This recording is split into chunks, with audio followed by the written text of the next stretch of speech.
Hey everyone, and welcome to another Best Armor 3 Mods of the month, with this episode of course covering the month of May 2020. This month has been an absolute excellent one, for some really cool mods and updates that are definitely worth your time. Many of these mods do feel like extensions of already existing mods, but that doesn't mean that they aren't less important. In a way, they shoot these existing mods to new heights and one step closer to achieving perfection. Before we go take a look at this month's list, please also check out my gaming review channel, Kanoa Reviews. You can find in the description down below.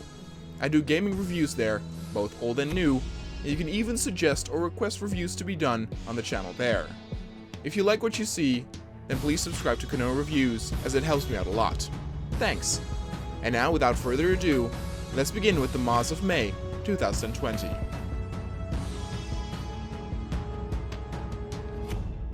For the first mod on the list, we have a mod that I have been wishing for such a long time.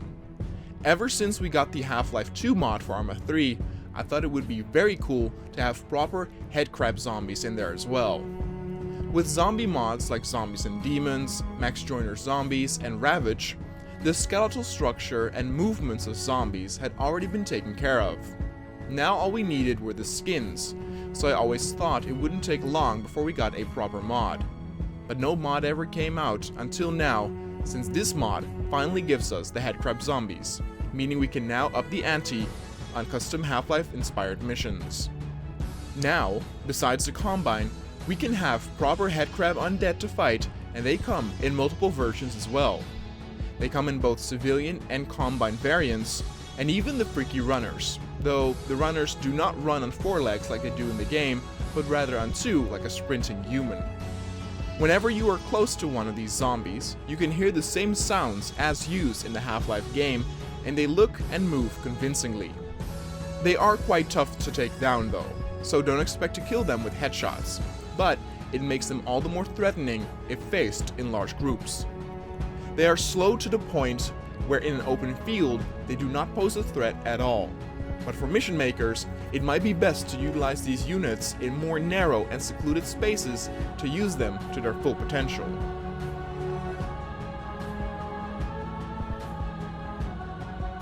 Then next up, we have another mod by the very talented Max Joyner. His USCM mod brings us a more accurate representation of the Marines from the Aliens movie, including not only outfits and weapons, but also vehicles like the APC and the dropship. Textures look great, with a lot of variety in the different men that come with the mod.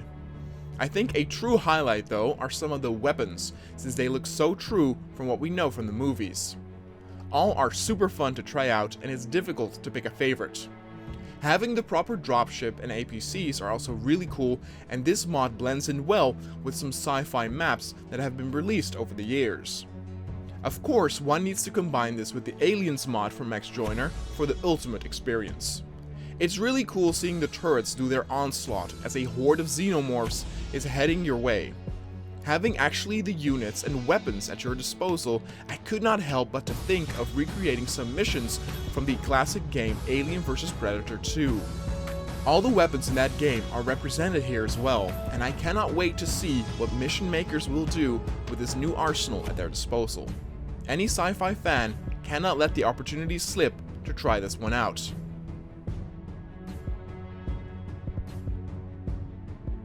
Then we have a custom mission on the list, but in my opinion, it might as well be recognized as a separate mod or game mode by how unique it is. Halo, another Warthog Run, is the spiritual successor to the Halo Warthog Run I reviewed and played with friends a long time ago. The concept for this mission is very simple. You start in a Warthog and have a limited amount of time to head towards the endpoint. The creator has done his best to create an incredible route full of twists, turns, and obstacles, and it honestly feels like an obstacle course on wheels. There are no other missions for ArmA like this, and for the first mission, we had so much fun and laughter together that initially I was a little bit disappointed though that this is single player only, and hope that in the future a multiplayer update will happen. With this Warthog Run, you do even crazier things than the first one. There is, for example, an entire section where you drive underwater, or a section where you do a free fall with your character outside the vehicle. All while this is happening, the incredible sweeping soundtrack of the Halo games are pumping through your speakers, and it really gets the blood boiling. It's an awesome and unique experience that I recommend everyone to at least try once. Again, it is a bit of a shame that it's single player only, but for those who think they've seen it all with the ArmA 3 custom missions, think again and try this one for yourself.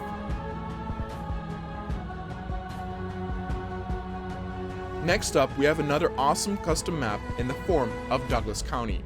This map is based on a real location, but has received a facelift with a tropical vibe according to the creator. And in my opinion, that is nothing but positive news, since I love brightly colored and tropical maps, and that is exactly what this gives you. There are almost 85,000 objects placed in the map, creating a very lush and rich environment that is really awesome to explore. There are multiple locations that fit themselves excellent for some really cool scenarios or battles, and this is one of those maps that also fits perfect for role players. Many of the buildings are enterable, making door-to-door combat very possible, and it even fits a somewhat survival vibe since it's a tropical island. The western atmosphere also lends itself for an enemy invasion map, by for example Russia or China, to simulate a World War III type scenario, much seen as in Modern Warfare 2. If one were to combine this map with, let's say, a Zombies mod, you could get a real Dead Island vibe, and overall, I think this is an excellent map to sink some time into to get to know it better. ArmA 3 has been blessed with a selection of really good maps, of which some are even better than the vanilla maps. This map is a bit on the smaller side, and for some, the cities might even be too small. But with so many objects and buildings being placed, there's bound to be something interesting for any type of player. The cities are, despite their size, very dense and cluttered with buildings and objects, making them a bit more believable than some grander maps. Definitely check this out.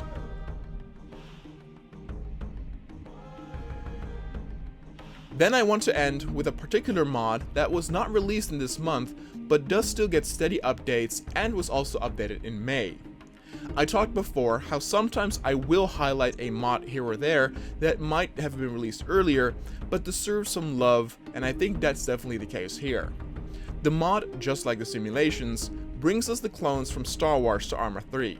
The Star Wars mods for ArmA 3 have had a rough time with people accusing one another, and it has been an utter mess. But this mod here uses handcrafted models and has been on Steam for quite a while. The units themselves look gorgeous and beautifully detailed. You can choose from various clone divisions and even some heroes like Commander Cody or Doom. But what really surprised me is that it also goes out of its way to provide really cool and unique units in the form of the Coruscant Temple Guard with their iconic blue armor and Spartan-looking helmets, or even Purge Troopers that look as awesome as they sound.